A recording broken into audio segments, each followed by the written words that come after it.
제목은 전에 하던 대로. 여러분 10절 말씀을 다시 한번 읽겠습니다.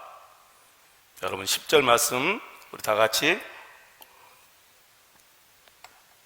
읽습니다. 다니엘이 이 조서에 왕의 도장이 찍힌 것을 알고도 자기 집에 돌아가서는 입방에 올라가 예루살렘으로 향한 창문을 열고 전에 하던 대로 하루 3번씩 무릎을 꿇고 기도하며 그의 하나님께 감사하였더라.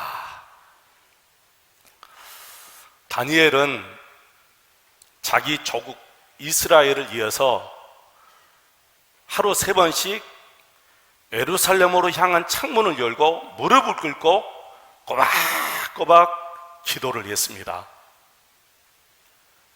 저와 여러분도 우리나라를 위해서, 대통령을 위해서, 우리 국무위원들을 위해서, 우리 정치인들을 위해서 하루에 3번은 못한다 할지라도 종호 기도 시간에 꼬박꼬박 한 번씩이라도 우리나라와 우리 교회를 위해서 기도 꼭 하시기를 바랍니다.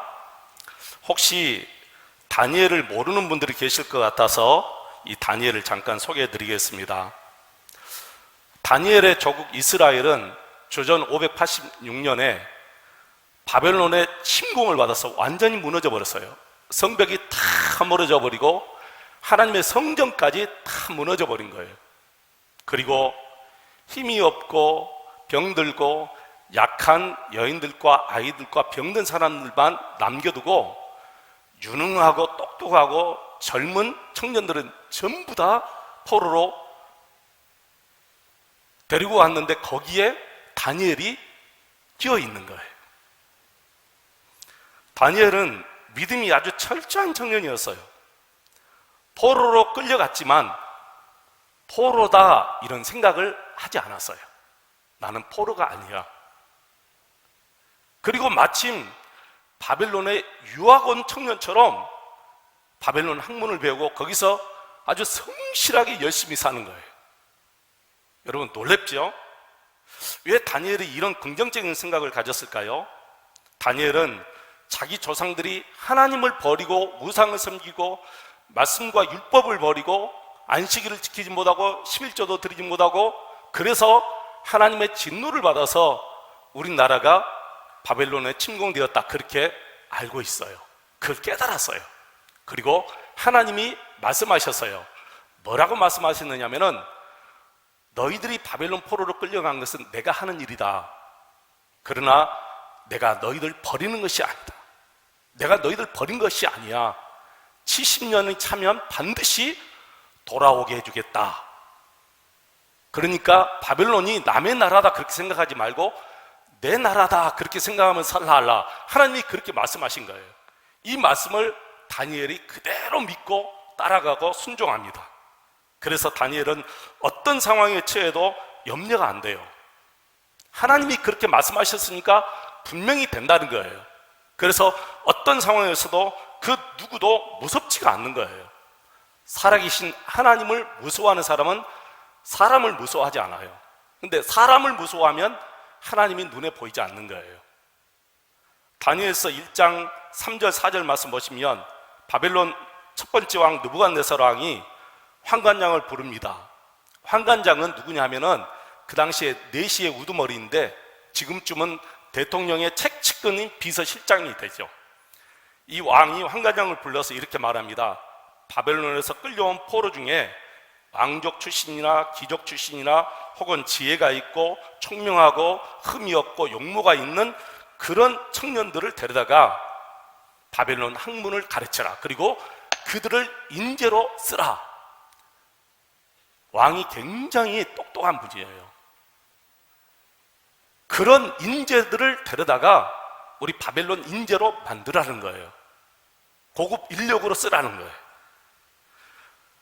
여기에 다니엘과 그의 친구들이 선택받은 거예요.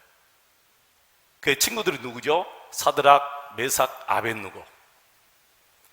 다니엘은 어디에서나 무엇을 하든 매사에 성실히 하니까 왕의 총애를 받고 왕의 눈에 띄죠. 잠언 22장 29절 말씀에 이런 말씀이 있어요. 네가 자기의 일에 능숙한 사람을 보았느냐? 그는 왕 앞에 설 것이요 천한 자 앞에 서지 아니할 것이다 그랬어요. 오늘 본문 6장 3절 말씀 보시면 다니엘의 일을 얼마나 민첩하게 하는지 몰라요. 민첩하게 했다는 것은 흠이 없이 지혜롭게 아주 완벽하게 일을 처리했다는 거예요. 그래서 다니엘이 천한 자 앞에 서지 않고 왕 앞에 선 줄로 믿습니다. 나는 우리 성도들이, 우리 자녀들이 왕 앞에 서기를 축원합니다. 왕 앞에 서야 돼요. 천한 자 앞에 서면 안 됩니다. 오늘 본문 6장 1절 이하를 보시면 당시 바벨론 나라가 얼마나 큰 나라인지 알 수 있지요. 120명의 도지사 같은 사람들을 각 도시마다 지도자로 세웠어요. 그 당시 바벨론은 여러분 놀랄 거예요. 지금 현재 이란과 이라크 그리고 북서쪽으로 쭉 올라가면 지금의 이스라엘 위에 시리아가 있잖아요. 바로 그 시리아에서부터 이렇게 쭉 해서 오면 엄청나게 큰 나라가 그 당시 바벨론이에요. 그러니까 얼마나 여러분 커요? 120도예요. 120도. 120명의 도지사를 세워가지고 나라를 돌보게 하고 그 위에 총리 1명을 세울 수 없으니까 총리 3명을 세워요. 총리가 3명이에요. 그리고 그 중에 다니엘을 최고의 총리로 이 왕이 세웁니다. 저와 여러분이, 우리 자녀들이 이렇게 우리 하나님 앞에서나 사람들 앞에서 아니면 대통령 앞에서 아주 존귀하게 되기를 축원합니다. 언제나 존귀한 사람들 앞에 서고 천한 자 앞에 서지 않게 되기를 축원합니다. 다니엘은 포로로 끌려온 청년이에요. 포로로 끌려온 청년이 어떻게 적국의 왕에게 이렇게 신임을 받을 수가 있습니까, 여러분? 그것은 하나님을 믿는 철저한 믿음에서 나오는 거예요. 근데 여러분, 어디서나 질투하는 세력은 있습니다. 반대하는 세력이 있어요. 어디나 마찬가지입니다. 그러나 적당한 질투야 좋지만 상대방을 제거하고 상대방을 공경에 빠뜨리기 위해서 수술을 쓰면 본인이 위험해지는 거예요. 어떤 사람을 제거하기 위해서 함정을 팠다. 나중에는 그게 부메랑으로 돌아와서 자기가 판 함정에 자기가 결국에는 빠져서 죽을 수밖에 없어요. 다니엘이 잘 되니까 다니엘이 질투의 대상이 된 거예요. 원래 바벨론 나라 사람들, 이 총리들이 다니엘은 포로로 끌려온 사람인데 어떻게 포로 주제에 우리보다 더 위에 있느냐는 거예요. 그래서 안 되겠다 싶어가지고 다니엘을 제거하고 있습니다.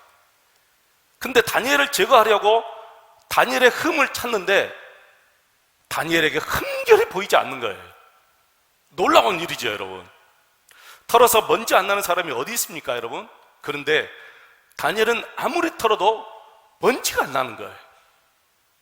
오늘 6장 4절 말씀 보시면 이에 총리들과 고관들이 국사에 대하여 다니엘을 고발할 근거를 찾고자 하였으나 아무 근거, 아무 허물도 찾지 못하였으니 이는 그가 충성되어 아무 그릇됨도 없고 아무 허물도 없음이었더라. 얼마나 하나님을 두려워하며 섬겼으면 이렇게 흠결이 없이 살 수가 있었겠습니까?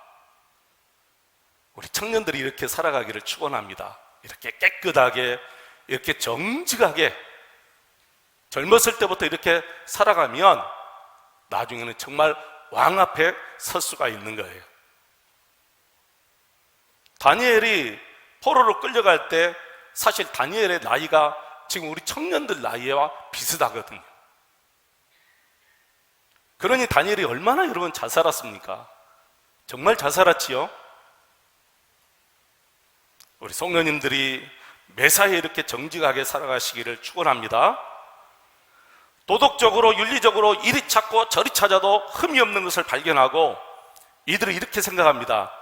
맞아, 다니엘은 종교적인 이유 외에는 찾을 길이 없어. 그러니까 종교적으로 고발할 것을 만들어야 된다 생각하고 왕을 찾아갑니다. 그리고 왕을 하늘 높이 띄워주기 시작합니다. 왕이여 만세수를 하옵소서. 왕이여 만수무강하옵소서. 누가 만세수 할 수 있습니까? 만살 먹도록 누가 무병 질병 없이 그렇게 여러분 살 수가 있겠어요? 옛날에는 다 그랬어요. 만수무강하옵소서 하면서 왕을 띄워주면서 이렇게 말합니다. 왕 같은 분이 없습니다. 왕은 신이십니다. 그러니까 왕 외에 그 어떤 사람이나 신에게 절을 하고 구하면 그 사람은 사자굴 속에 넣게 하십시오. 왕이 앞뒤 생각하지 않고 그게 좋다 하면서 도장을 찍어버린 거예요. 한번 왕이 도장을 찍으면 물릴 수가 없습니다. 변개할 수가 없어요. 그리고 그 방을 전국에 붙입니다. 전국의 모든 백성들이 왕의 이 조서가 찍힌, 조서에 도장이 찍힌 그 방을 다, 그 벽서를 다 보았어요. 물론 다니엘이 가장 먼저 그 왕의 명령을 보았겠지요. 총리 중에 총리가 이런 왕의 명령을 모를 수가 없지요. 다니엘은 하루에 3번씩 자기 나라 예루살렘을 향하여 창문을 열고 기도하는 사람임을 모르는 사람이 없습니다. 모든 백성이 다 아는 사실이에요. 다니엘은 오직 유일신 여호와 하나님만 믿는 사람입니다. 그래서 그 하나님께 하루에 3번씩 꼬박꼬박 기도한 거예요. 이걸 알기에 다니엘을 시기하고 질투하는 그 못된 사람들이 이런 엄청난 모함을 한 것이지요. 우리가 읽다시피 10절에 보면 정말 소름 돋는 말씀이 나옵니다. 다니엘이 이 조서에 왕의 도장이 찍힌 것을 알고도 자기 집에 돌아가서는 입방에 올라가 예루살렘으로 향한 창문을 열고 전에 하던 대로 하루 3번씩 무릎을 꿇고 기도하며 그의 하나님께 감사하였더라. 왕의 도장이 찍힌 것을 알고도 자기 집에 돌아가 전에 하던 대로 창문을 열고 기도하기 시작합니다. 그리고 감사했어요. 감사할 수 없는 상황이에요. 죽을 수밖에 없는 상황입니다. 그럼에도 불구하고 다니엘은 감사했습니다. 이것이 범사에 감사하는 신앙이지요. 다니엘은 살아계시는 하나님, 지금도 두 눈 시퍼렇게 뜨시고 만민을 다 보시고 만민의 생각까지 다 하시는 그 하나님이 나의 생명을 주장하신다라는 것을 믿고 전에 하던 대로 창문을 열고 기도하기 시작했는데 결국에는 사건이 터졌지요. 11절 보면 그들이 숨어 있다가 다니엘이 기도하는 것을 발견하고 왕에게 이야기합니다. 왕이 어떻게 해야 되지요? 왕은 다니엘을 굉장히 신임했어요. 이런 인재를 우리 바벨론에서도 찾아볼 수 없다고 생각했어요. 그래서 총리 3명을 두었는데 그 위에 다니엘을 최고의 총리로 둔 거예요. 그럼 어떻게 해야 됩니까? 왕이 실수한 거지요. 자기 자신을 세워주는 그 신하들의 말에 넘어가 버린 거예요. 이제는 변기할 수 없어요. 왕의 인장 반지로 찍었기 때문에. 그래서 할 수 없이 다니엘을 사자굴 속에 넣을 수밖에 없죠. 그때야 아차, 내가 실수했다, 내가 저들의 모함에 빠졌구나 하고 눈치를 챈 거예요. 그래서 어쩔 수 없이 다니엘을 이제 사자굴 속에 넣습니다. 그리고 돌아왔는데 왕이 잠을 이루지 못해요. 다니엘을 생각하니까 잠이 오지 않죠. 그래서 19절, 오늘 본문 19절부터 23절 말씀 보면 이튿날에 왕이 새벽에 일어나 급히 사자굴로 가서 다니엘이 든 굴에 가까이 이르러 슬피 소리질러 다니엘에게 묻되 살아계시는 하나님의 종 다니엘아, 네가 항상 섬기는 네 하나님이 사자들에게서 능히 너를 구원하셨느냐? 21절입니다. 다니엘이 왕에게 이르되 왕이여, 원하건대 왕은 만수무강하옵소서. 나의 하나님이 이미 그의 천사를 보내어 사자들의 입을 봉하셨으므로 사자들이 나를 상의하지 못하였사오니 이는 나의 무지함이 그 앞에 명백함이요 또 왕이여, 나는 왕에게도 해를 끼치지 아니하였나이다 하니라. 왕이 심히 기뻐서 명하여 다니엘을 굴에서 올리라 하매 그들이 다니엘을 굴에서 올린즉 그의 몸이 조금도 상하지 아니하였으니 이는 그가 자기의 하나님을 믿음이었더라. 할렐루야. 왕이 너무너무 기뻐서 어쩔 줄을 멉니다. 그리고 24절 보면 자신을 모함하고 다니엘을 모함했던 그 신하들 그리고 그의 처자식들을 다 사자굴 속에 집어 넣으라 했는데 그 식구들이 사자굴 속에 바닥에 떨어지기 전에 사자들이 그들을 다 뼈까지 다 그랬다고 나와 있어요. 저는 처음에 이런 생각이었어요. 30일 동안이라 했잖아요. 그러니까 30일만이라도 다니엘의 기도를 멈췄으면 얼마나 좋았을까. 기도를 멈추지 못했으면 골방에 들어가서 기도할 수 있잖아요. 굳이 창문을 열고 사람들 보는 앞에서 기도할 필요가 없잖아요. 그게 바로 나의 생각과 다니엘의 생각이고 나의 믿음과 다니엘의 믿음의 차이예요. 우리 하나님은 그 사람의 믿음대로 역사하십니다. 내가 하나님을 믿는 만큼 하나님이 역사하신다는 거예요. 그래서 우리 모든 성도들의 믿음이 다 달라요. 하나님이 다른 게 아니에요. 하나님의 역사가 다른 게 아니고 하나님이 다른 분이 아니라 내 믿음이 다르기 때문에 하나님의 역사가 우리 모두에게 다르게 나타나는 거예요. 다니엘의 그 순수한 믿음을 우리 하나님이 보신 것이지요. 아무 보상도 바라지 않고 오직 목숨을 걸고 하나님을 섬기기로 했던 그 다니엘의 순수한 마음을 하나님이 아신 거예요. 여기서 제가 바울 사도가 생각이 갑자기 떠오르는 거예요. 사도행전 20장 사도행전 20장 22절로 24절 보면 보라 이제 나는 성령에 매여 예루살렘으로 가는데 거기서 무슨 일을 당할는지 알지 못하노라. 오직 성령이 각 성에서 내게 증언하여 결박과 환난이 나를 기다린다 하시나 내가 달려갈 길과 주 예수께 받은 사명 곧 하나님의 은혜의 복음을 증거하는 일을 마치려 하면은 나의 생명을 조금도 귀한 것으로 여기지 아니하노라. 지금 바울이 예루살렘으로 올라가면 죽습니다. 바리새인들이 바울을 죽이려고 결사들을 조직했어요. 바울을 죽이지 않으면 우리는 먹지도 않고 마시지도 않는다. 결사들을 조직했어요. 그러니까 바울이 예루살렘으로 올라가면 죽어요. 그런데 이 바울이 말하는 거 보십시오. 나의 달려갈 길과 주 예수께 받은 사명, 그 사명이 뭐죠? 하나님의 은혜의 복음을 증거하는 일을 마치려 하면은 나의 생명조차 조금도 귀한 것으로 여기지 아니하노라. 우리 하나님은 우리 마음을 보십니다. 내가 어떻게 예배하는지, 내가 어떻게 기도하는지, 내가 어떻게 봉사하고 전도하는지 우리 하나님은 우리의 마음을 다 아셔요. 그리고 반드시 보상해 주십니다. 반드시 하나님이 보상해 주셔요. 그리고 하나님 나라에 가서도 상급이 있습니다. 우리는 다니엘에게서 많은 것을 배울 수 있지요. 그러나 한 가지만 생각해 보겠습니다. 그 한 가지가 전에 하던 대로 10절에 나온 전에 하던 대로입니다. 전에 하던 대로. 다니엘이 전에 하던 일이 뭐예요?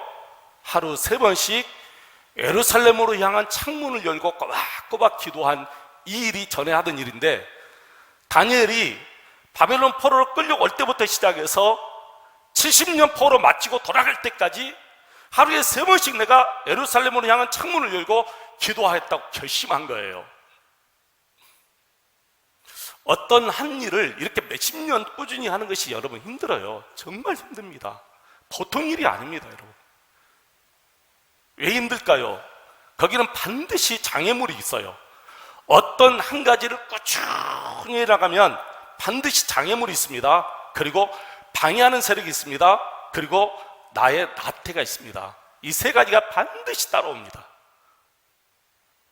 이 세 가지가 다 나를 넘어뜨리게 하는 거예요. 나의 나태함, 나의 게으름이 꾸준히 못하게 합니다. 두 번째는 장애가 있습니다. 몸이 아프다거나 아니면 주위에 어떤 환경이 또 사건이 터진다거나 이런 장애가 반드시 있어요. 그리고 방해하는 세력이 있어요. 누가 방해해요? 사탄이 방해하는 거예요. 그러니까 오래 못해요. 보십시오. 다니엘도 분명히 내가 포로로 끌려올 때부터 시작해서 70년 포로 마치고 돌아갈 때까지 하나님이 분명히 약속하셨으니까 이 70년 동안 하루에 3번씩 반드시 기도해야 되겠다 결정이 있기 때문에 방해가 오기 시작합니다. 장애물이 있습니다.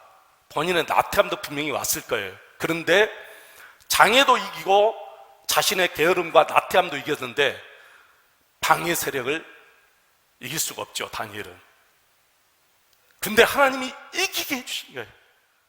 목숨 걸고 하나님 앞에 기도하니까 하나님이 이기게 해주신 거예요. 그래서 전에 하던 대로 이 기도의 생활을 다니엘이 끝일 수 없는 거예요. 여러분, 혹시 여러분에게 전에 하던 대로 그 일이 지금도 있나요? 전에 하던 대로 계속해서 해오시는 일이 있습니까? 괜찮습니다, 여러분. 어떤 일이 있는지 상관없어요. 운동도 괜찮고, 어디 가서 봉사하는 것도 괜찮아요. 유치원이 아니 양로원이나 어디 병원에 가서 봉사하는 것도 괜찮고, 아니면 등산하는 것도 괜찮고, 무엇이든지 꾸준히 계속해서 해 나가는 것이 있습니까? 굉장히 좋은 것입니다. 바람직한 일이에요. 그러나 하루에 1시간씩 기도하고, 하루에 1시간씩 말씀 보고, 하루에 1시간씩 전도하는 일을, 예전에 하던 대로 일을 앞으로 여러분 꼭 한번 해보시기 바랍니다. 한 5년 후에, 아니면 또 10년 후에 전에 하던 대로 하루에 1시간 기도했더라, 전에 하던 대로 하루에 1시간 성경 보고 전도했더라. 5년 후에 여러분을 평가할 때 여러분이 그렇게 한번 거기에 서 있기를 축원해요. 아멘 안 하십니까? 자신이 없으니까 5년 후에도 10년 후에도 내가 이렇게 할 수 있는 자신이 없으니까 아멘을 못 하는데, 아멘 하고 보는 거예요. 먼저 못해도 아멘 하고 보는 거예요. 그러면 하나님께서 도와주시고 하나님께서 하게 하시고. 할렐루야. 저는 전에 하던 대로 이 말에 피리가 아니까 전에 하던 일이 아니에요. 전에 하던 대로. 다니엘이 그런 조서를 보았으면 전에 하던 일을 하면 돼요. 어떻게 해요? 골방에 들어가서 기도하면 되는 거예요. 근데 전에 하던 대로 있어요. 창문 열고 사람들을 보는 앞에서 하루에 3번씩 기도하기 시작. 이게 목숨 건 거예요. 거기다가 여러분, 기도하는 일에 목숨 걸고, 예배하는 일에 목숨 걸고, 성경 보는 일에 목숨 걸고, 전도하는 일에 목숨 걸면 되는 거예요. 내 손에 천만금이 들어와도 쉽게 다른 것 던져버리면 안 돼요. 내가 큰 부자가 되었어도 전에 하던 이 기도 생활, 전도 생활, 성경 보는 생활 쭉 해나가야 돼요. 서울 노량진에서 구두통 메고 구두 닦기 하는 청년이 있었어요. 처음에는 기쁘게 했는데 3년 4년 지나니까 지루하기도 시작하고 자기 인생이 타닥이 시작한 거예요. 내가 언제까지 이 구두통 메고 구두 닦아야 되느냐, 그런 생각이 드니까 자기 자신이 미워진 거예요. 그러다가 그래, 내가 로또 한 장을 사야 되겠다. 로또 한 장 사가지고 당첨돼봐라. 이 지긋지긋한 구두통 던져버릴 거야. 로또를 샀는데 그게 1등에 당첨된 거예요. 세상에. 그 노량진 그 고시촌하고 막 그 한강을 왔다 갔다 하면서 얼마나 좋아했는지 그 구두통을 하고 한강에 던져버린 거예요. 여러분, 그래서는 안 돼요. 자기가 그래도 그렇게 아끼고 사람들의 구두를 닦아주었던 구두통을 그 로또 하나 1등 됐다고 그렇게 쉽게 던져버리면 되겠습니까? 아무리 부자해도 자기가 하던 대로 일을 꾸준히 해나갈 수 있는 그런 마음이 우리에게 있어야 돼요. 이 청년이 집에 돌아와서 너무너무 좋아서 이제 이 로또를 보았더니 없는 거예요. 알고 보니까 구두통에 넣고 던져버린 거예요. 자기 모든 것을 다 던져버린 거예요. 어떤 분이 만드는 이야기겠지만은 저는 그런 생각했어요. 우리 삶이 아무리 정말 편안하게 좋게 바꿔져도 전에 하던 일을 꾸준히 나갈 수 있습니다. 우리가 부자가 되든 가난하게 되든 아니면 큰 자리에 올라가든 비찬 자리에 있든 지금 하던 대로, 전에 하던 대로 계속해서 기도하고 전도하고 말씀 보고 봉사하는 일을 꾸준히 하시기를 주의 이름으로 축원을 드립니다.